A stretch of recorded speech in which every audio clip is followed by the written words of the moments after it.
बिस्मिल्लाहिर्रहमानिर्रहीम अस्सलामु अलैकुम रहमतुल्लाहि व बरकातुहू। नाज़रीन, आप देख रहे हैं दुनिया मेरे आगे यूट्यूब चैनल और मैं हूं गुलाम नबी मदनी।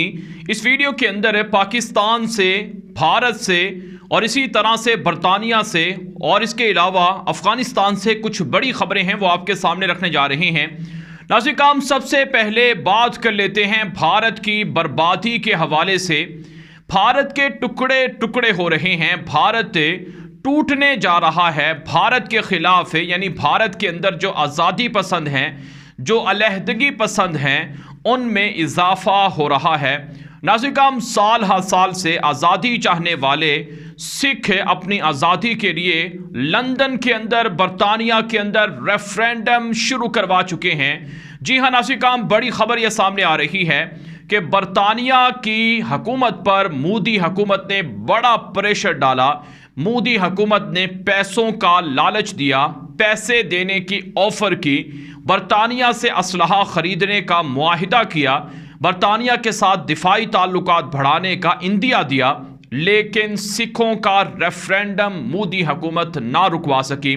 बरतानिया के दारुल हुकूमत लंदन के अंदर है, जो बरतानवी पार्लियामेंट है उससे मुल्हिका बिल्डिंग है जिसका नाम एलिज़ाबेथ क्वीन हॉल है, हॉल 2 गालिबन उसका नाम है।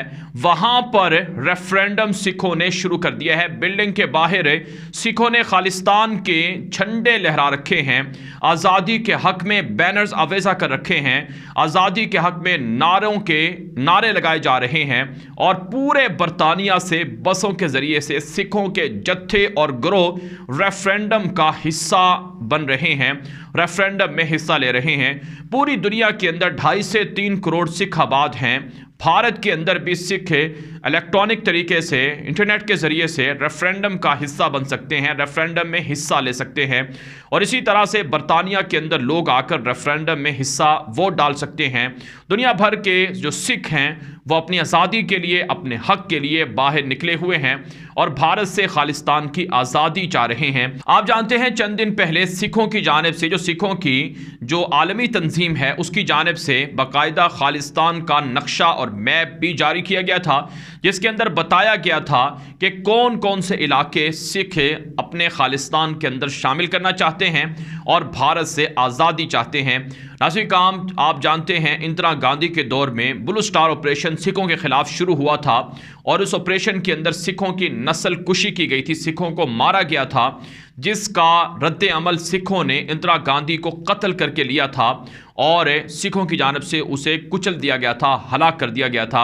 अब मोदी दहशतगर्द के आने के बाद सिखों पर जुल्म बढ़ा है और सिखों की तहरीक को कुचलने के लिए सिखों पर हमले हुए हैं और इसी तरह से सिख फार्मर्स प्रोटेस्टर्स का जो एहतजाज है उन पर भी जुल्म हुआ है और उनके एहतजाज को भी रोका गया है।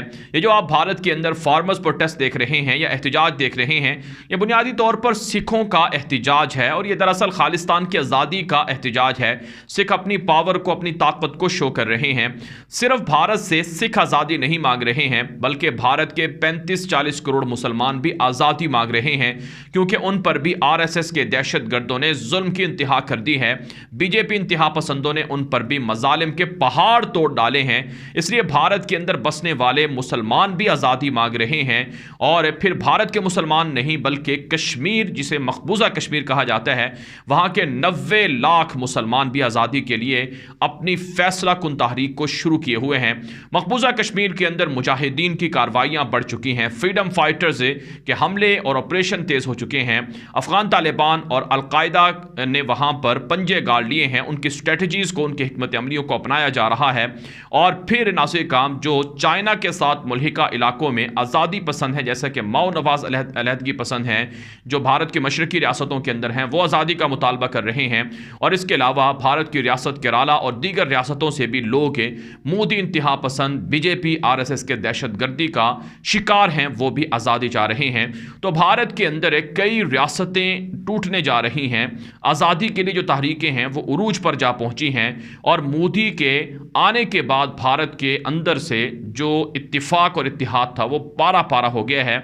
अब वहाँ के लोग हिंदू इंतहा पसंदों की वजह से आज़ादी मांग रहे हैं और ये आज़ादी भारत के टुकड़े टुकड़े और मोदी की वजह से हो रही है और ये भारत के टुकड़े टुकड़े का सबब बन रही है। तो बहरहाल का मोदी के लिए ये बुरी खबर है कि भारत के खिलाफ सिखों की तहरीक कामयाब हो चुकी है।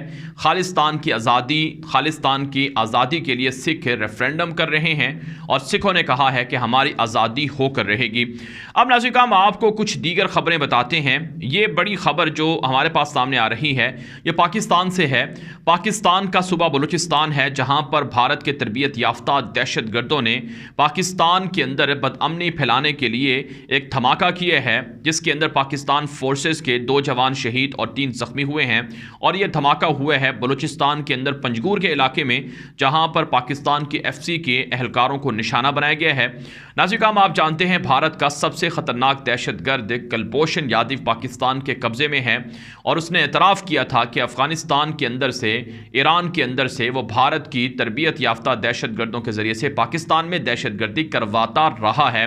और ये जो पंजगूर इलाका है ये ईरान के साथ मुल्हिका बॉर्डर्स पर वाक़ है और ईरान के अंदर और अफ़गानिस्तान के कुछ पहाड़ों के अंदर BLA TTP और पाकिस्तान मुखालिफ अनासर जमा हैं जिनको भारत एलानिया सपोर्ट करता रहा है। आपको याद होगा कि भारत बलूचिस्तान के अंदर तखरीबकारों को, अलहदगी पसंदों को सपोर्ट करता रहा है लेकिन भारत को मुंह की खाना पड़ी है। पाकिस्तान के फोर्सेस ने कुर्बानियां देकर बलूचिस्तान में अमन कायम किया है। पाकिस्तान के जवान, पाकिस्तान के ISI के इदारे, सलामती के इदारे मुसलसल ऑपरेशन कर रहे हैं और इस वक्त अफ़गानिस्तान के अंदर जो अमरीका और उनके इत्तेहादियों को शिकस्त हुई है तो आलमी ताकतें बिफर गई हैं और वो पाकिस्तान से बदला लेना चाहती हैं, पाकिस्तान को कुर्बानी का बकरा बना रही हैं।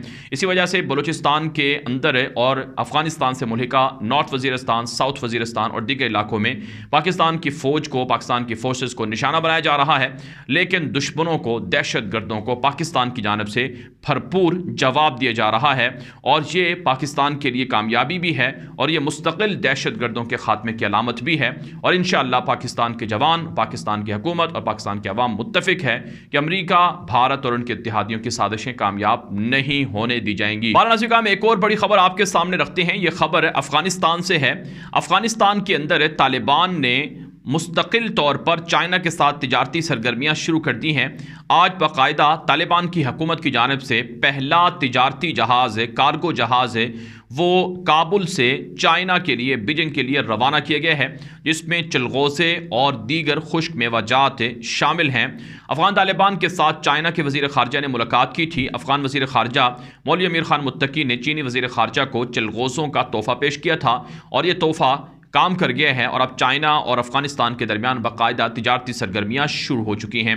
नाज़रीन में एक और बड़ी खबर अफगानिस्तान से सामने आ रही है कि अमेरिका को तालिबान ने धमकी दी है कि अगर अमेरिका और यूरोप और दीगर ममालिक हमारे असासे रिलीज़ नहीं करेंगे, हमारे ख़िलाफ़ लगी पाबंदियाँ ख़त्म नहीं करेंगे और हमारे ख़िलाफ़ हमें तस्लीम नहीं करेंगी, हाँ, और ये ताकतें दुनिया को हमारे साथ ताल्लुकात नहीं रखने देंगी तो अफ़गानिस्तान के हालात ख़राब होंगे।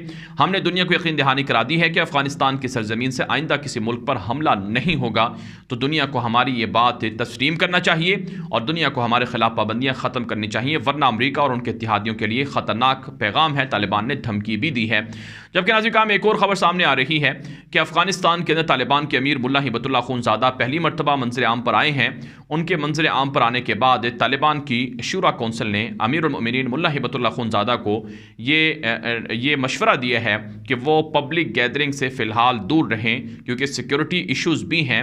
और फिर ये मुल्ला उमर मुजाहिद रहमहुल्लाह का जो एक दिया हुआ उसवा है वो भी है, क्योंकि मुल्ला उमर मुजाहिद रहमहुल्लाह भी ना तो पब्लिक गैदरिंग में इतना सामने आते थे, ना ही मीडिया के सामने आते थे और ना ही उन्होंने कोई तस्वीर बनाई, ना कोई वीडियो बनाई। तो इसलिए उनके कल्चर को और उनके तरीक़ाकार को फॉलो करना पड़ेगा और ये मशवरा दिया गया है तालिबान की शूरा की जानिब से। इसी वजह से तालिबान कहते हैं कि मीडिया पर मुल्ला हिबतुल्लाह अख़ुंज़ादा नहीं आएंगे और ना ही वो पब्लिक गैदरिंग के अंदर आम तौर पर हिस्सा बनेंगे।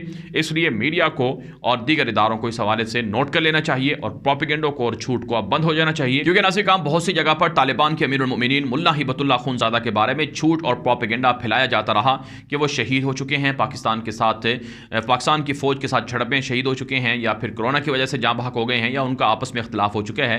तो अब ये शुबा और ये इल्ज़ाम और ये प्रोपेगेंडा बंद हो जाना चाहिए, तालिबान ने कहा है, और कुछ वजूहात की वजह से अब वो मंज़िल आम पर शायद नहीं आएंगे। पालानासिका में एक और अच्छी खबर आपके सामने रखते हैं कि अफगानिस्तान के अंदर तालिबान ने तफरीही सरगर्मियों की इजाज़त दे रखी है। अफगानिस्तान की क्रिकेट टीम है जो इन दिनों आलमी वर्ल्ड कप के अंदर T20 वर्ल्ड कप का हिस्सा है, और आज भी वो अपना दूसरा मैच वो जीत चुके हैं। 3 मैच खेलकर वो 2 मैच जीत चुके हैं। इसमें से एक स्कॉटलैंड के खिलाफ है, एक नमीबिया के खिलाफ था, और एक पाकिस्तान के खिलाफ वो मैच हार गए थे, लेकिन बड़ा टफ मुकाबला हुआ था। अफगान तालिबान कहते हैं कि दुनिया को समझना चाहिए कि हम आलमी सतह पर अपने आप को मनवा रहे हैं, और हम आलमी जो हमारे खिलाफ जो प्रोपेगेंडा है उसे बंद हो जाना चाहिए। हमने तफरीही सरगर्मियों की इजाज़त दे रखी है, क्रिकेट खेलने की इजाज़त है, दीगर स्पोर्ट्स सरगर्मियों की इजाज़त है, लेकिन यह कहना कि हम इंसानी हकूक़ के खिलाफ हैं, हम ख़वातीन को नहीं आने देते, हमारा अपना कल्चर है, हमारी सकाफ़त है, इस पर हमें दुनिया कोई लेक्चर ना दे और हमारे खिलाफ लगी पाबंदियों को ख़त्म करे।